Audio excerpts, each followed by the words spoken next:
Hello, the Internet, and welcome to today's presentation about keyword best practices from the Google Best Practices team.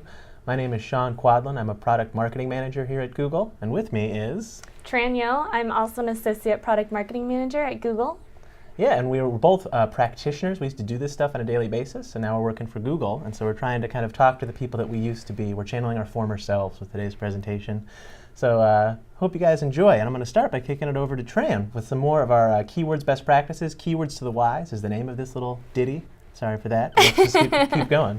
So when you first start thinking about keyword management, you want to think about all the different ways that customers are reaching you. Make sure that you cover all those potential queries that are related to your business, and then direct them to a landing page that is most relevant to what your business is selling. So here we have industry, we have products, we have related fields and concepts. Think about all the different variations that customer searches could be reflected in your keyword set. So I know that come Christmas time, Sean and I are going to be searching for holiday gifts for our boss. Exactly. We're both a couple of butt kissers. Exactly. And so I just like, when it comes time for keywords, I just think about what a user is searching, and you're trying to actually identify what keywords somebody who wants to find you could be searching for. So all these things that Tran just talked about, that's exactly just the way that you should think about your keywords, kind of on a fundamental level. Absolutely. Yeah.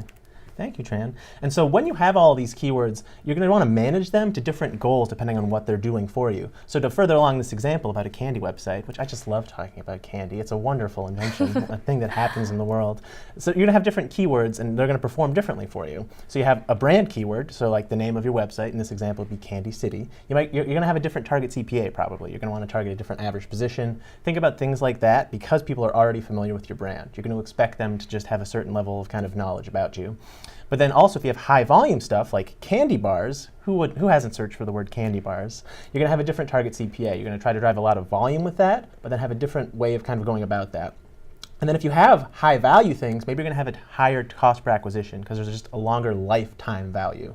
So it's really just thinking about what those keywords are actually going to translate to when it comes time to actually being customers of your business. Because even if keywords convert at a different rate, those conversions aren't always made equal. So think about what those goals are on the front end, and then also just kind of the lifetime of a keyword conversion, things like that. Right. So it's really not, it's just a bit fuzzy on the front end times, and we're not going to get into attribution and all of those things like that. But just think about what those keywords are doing for you and kind of what's more valuable to your business. Right. So bucketing them based on their performance. Exactly. And so you can put them in campaigns, and that's how you allocate budget, and it just kind of trickles down all the way through the way you manage stuff.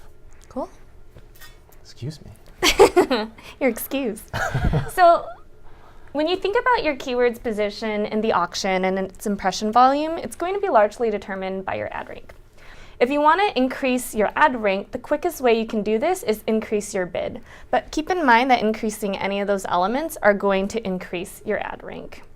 Your increased ad rank will make your keywords more competitive and give you much more impression volume. Yeah, and all these things are great, right? Like you want high ad quality, you're going to want to have great ad formats that go along with those things. But sometimes if you're just trying to do something really expediently, you're just going to raise your bid. That's the quickest win. But overall, some of that stuff's longer term. So it's all good things to think about. Right. So for your brand keywords or keywords where you have important products, you want to increase your bid and make sure that that keyword's visible within the auction. Exactly.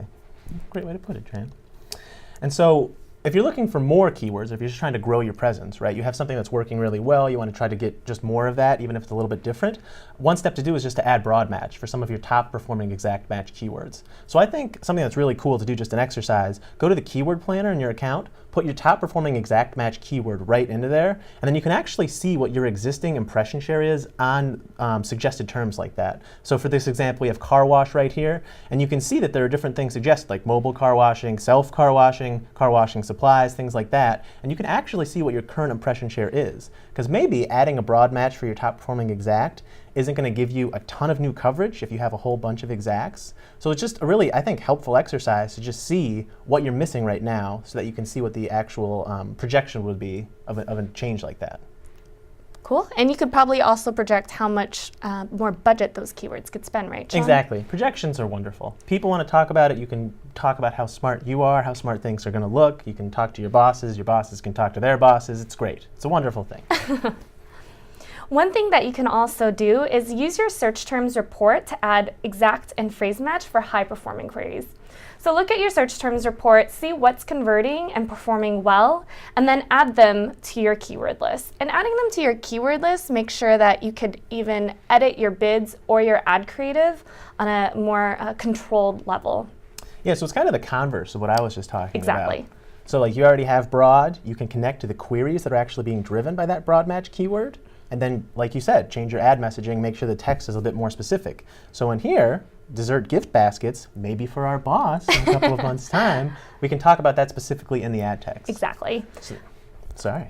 And another thing that you can do, similar to what Sean was mentioning, is that you could drop these potential new keywords into the keyword planner to see how much impression volume that they're driving, and then see how much more budget that you're going to be spending with these new keywords in your list. Projections. The magic of projections again. I love it. So another just way of thinking about keywords is to have different match types within them, broad, phrase, exact, modified, broad, and manage those match types for either growth or for control. So the example I talked about first, which is about adding broad match, is to grow your account. But what Tran was just talking about having specific ad text, having specific bids, is about controlling your stuff a bit better. So by having different keywords and then putting those keywords into new ad groups, then you can control that a lot better. So broad match is going to give you a lot of things like growth that we were talking about. It's going to give you long tail queries. People don't search them as often, and so maybe it's not worth having an exact match term for them, but you still want to have coverage on that type of query. And then if you have something that's established to be a volume driver, that's when you would add it as an exact or a phrase match keyword, because then you can control it just like Tran was talking about. So another way you can think about broad and phrase match is to think about it as semantic versus syntactic targeting. So semantic targeting goes after the meaning of a user's search, and it doesn't matter the order of the person's search. And it's really great for uncovering the ways that people are thinking about your business. Syntactic targeting, on the other hand, matters about the order of the words in a user's search. And this is covered by exact, phrase, and modified broad. So if you were looking at a keyword such as flower arrangement, semantic targeting will also trigger match queries such as floral arrangement, arranging flowers, or even looking for daisies. Now, if we were doing syntactic targeting, we have to make sure that the order of the words are within the queries. So wedding flower arrangement or flower arrangement for grads will trigger our keyword. Yeah, and I think it comes back to kind of synonyms. So it's like Exactly. If something means the same thing, generally that's semantics. And so as an English major, it just delights me to talk about the semantics of the word semantic. Plus, we sound so much smarter when we're using words like semantic versus syntactic targeting. It's great, all the way around. I love it, and it's a great way of thinking about it too. And so we talked about before, Tran was talking about how broad match, if you don't do anything correctly, it can be a bad thing. But using broad match can be great, but just be thoughtful about it. Do the right things. So one of those ways is with refining your traffic with negative keywords. So the search terms report, I think, is hugely valuable. It's just a great way of connecting what users are actually finding you with your keyword base. I just think it's hugely important. And just use that to find negative keywords. So for this example, we're selling candy. Candy Crush cheats aren't going to be as effective for us. We may get a lot of clicks, may drive a lot of traffic from it, but that's not going to actually do anything for us, because that person is just really frustrated on a level of Candy Crush. I'm currently in like the 400s, Tran. It's horrible. That is way too much for me. It is not even fun anymore. It's just like ruining my life every day. I have to play 5 levels and then just feel like a failure for a long time. I've seen it. I just didn't want to tell you. And then also, you can use the keyword planner before you even expand. So keyword planner is also useful for projections, but at the same time, it can give you ideas of what could be semantically related and what you don't want, just because you know your business better than just what keyword synonyms might seem to think. So Sean, how regularly would you recommend to go through a search terms report to add negative keywords? I think it depends on volume. I think you should see how many queries you're driving, and I also think it's good to take a big snapshot. So like I would do something like that monthly and look for kind of impactful negatives. I wouldn't want to do something like that every week, because you can actually see a lot of queries, and people search for some weird, eccentric things. Very weird. And so that we will not talk about on camera. Yeah, so don't go down the rabbit hole of negative keywords. I would say make it more high impact. Make it a monthly activity, I would say. Use a longer look back window. Try to find some things where you can establish patterns and see it a bit more at just a higher level. Great point. So just with your positive keywords, you want to make sure that your matching behavior for your negative keywords, that you keep that in mind. Negative match keywords don't act in the same behavior as positive match keywords. So for example, negative broad won't exclude synonyms or close variations. A negative phrase and exact match will not exclude close variants.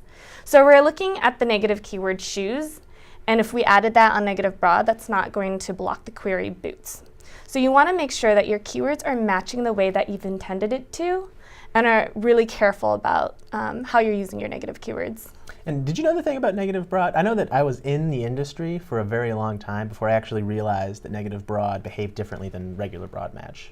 I actually didn't know. I had to remind myself from time to time, just because you get into this tunnel vision of day in and day out marketing analysis type responsibilities, and you just forget. Yeah, and so it's just, they're small differences. You know, by and large, it's the same type of behavior, but just know what these differences are.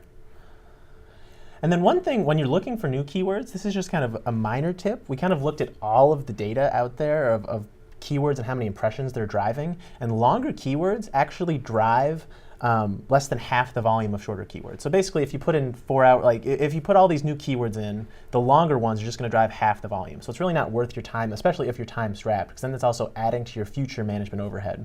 So try to keep 4 words or fewer. I think 4 words is usually pretty good. Like here's an example: best rated automated car washing services. It's low search volume with probably good reason.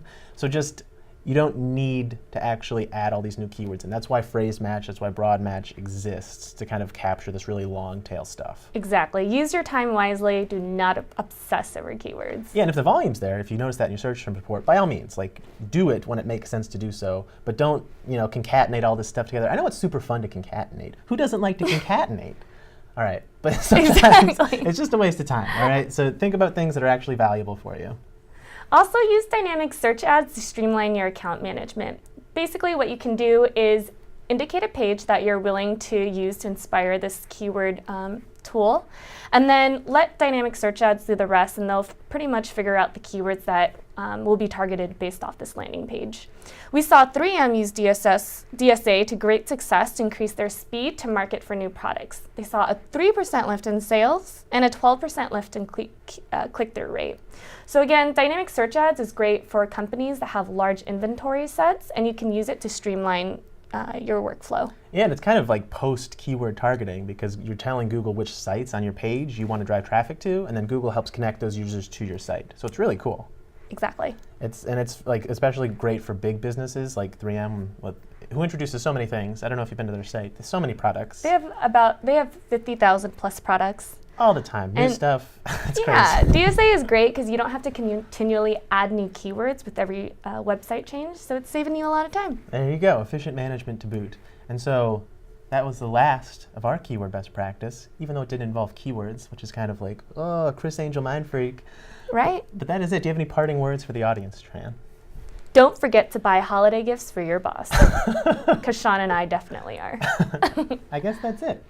Thanks for tuning in. If you have questions, please leave them in the comments. We can either answer them right underneath the video, or we might even host a follow-up Q&A. So if you want more of this, man, just pepper us with a lot of questions, and you can see us back in the studio getting a little bit sweaty. We're going to have to map down our T-zone again. But I think that's it. Thanks for joining us.